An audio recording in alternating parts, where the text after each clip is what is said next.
नगरीय निकाय चुनाव को लेकर भाजपा के सांसद शंकर लालवानी ने इंदौर भाजपा कार्यालय पर पत्रकार वार्ता आयोजित की, जहां उन्होंने इंदौर के विकास कार्यों सहित तमाम मुद्दों पर चर्चा की। इस दौरान सांसद शंकर लालवानी ने इंदौर शहर के कांग्रेस सरकार के 20 साल पहले और भाजपा के 20 साल बाद के इंदौर की जानकारी दी। उन्होंने कहा कि भारतीय जनता पार्टी ने 20 सालों में इंदौर को टेम्पो से मेट्रो तक का सफर कराया है और आज समय की आवश्यकता है कि इंदौर की ग्रोथ इसी तरह बनी रहे, इसमें हम सभी की अहम भूमिका है। इस दौरान सांसद शंकर लालवानी ने कहा कि इंदौर का इंफ्रास्ट्रक्चर तेजी से आगे बढ़ रहा है, साथ ही औद्योगिक संभावना भी लगातार शहर में बढ़ रही है। वहीं आने वाले समय में रेल नेटवर्क और इंदौर की कनेक्टिविटी पूरे भारत में सीधे तौर पर होगी, इस पर भी काम किया जा रहा है।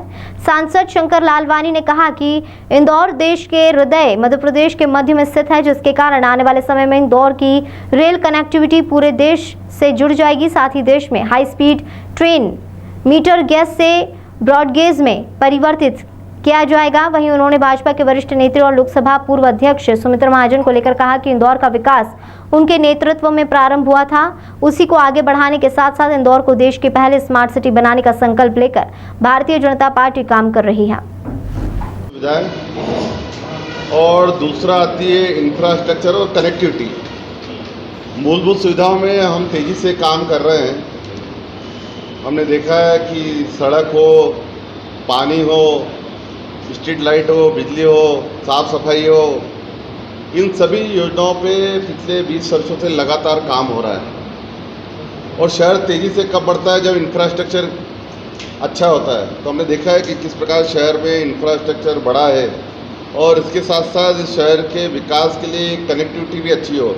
आप किसी भी शहर के विकास की बात करेंगे कि जहाँ कनेक्टिविटी अच्छी होगी, चाहे रोड की कनेक्टिविटी हो, रेल की कनेक्टिविटी हो या एयरपोर्ट की कनेक्टिविटी हो, ये जहाँ पर सुगम होगा लोग वहाँ आते हैं। और मुझे बताते हुए खुशी है कि पिछले वर्षों में जिस प्रकार से इंदौर का शहर का विकास हुआ है, शहर की पॉपुलेशन जो इंडेक्स है वो अगर 2 टायर सिटी की बात करें उससे ज़्यादा हमारा शहर पर पॉपुलेशन बढ़ी। वो इसलिए बढ़ी है कि लोग यहाँ आए रहने के लिए, और लोग जब आए तो उनको बहुत सारी सुविधाएं यहाँ मिली है।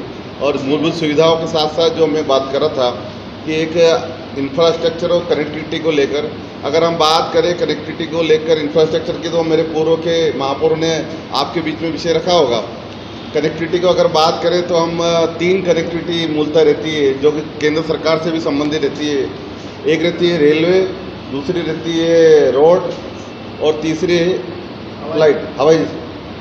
इन तीनों में अगर हम बात करें, रेलवे की बात करें तो रेलवे में आदरणीय ताई जी के नेतृत्व में लगातार काम हुए हैं और आदरणीय ताई जी ने रेलवे सुविधाएं बहुत उपलब्ध कराई हैं। उसको ही हम आगे बढ़ाते हुए हमने देखा है कि इंदौर से अगर हम बात करें उज्जैन की तरफ, वाया फतेहपुर जो हमारा स्टेशन है डायरेक्ट, और वाया देवास होते हुए उज्जैन, तो ये मीटर गेज को ब्रॉड गेज में कन्वर्ट भी किया गया और इलेक्ट्रिफिकेशन काम लगभग पूर्णता की ओर है। फतेहाबाद वाला हो गया, लेकिन इंदौर और देवास वाला थोड़ा रह गया, जो आने वाले 1-2 महीने में पूरा हो जाएगा।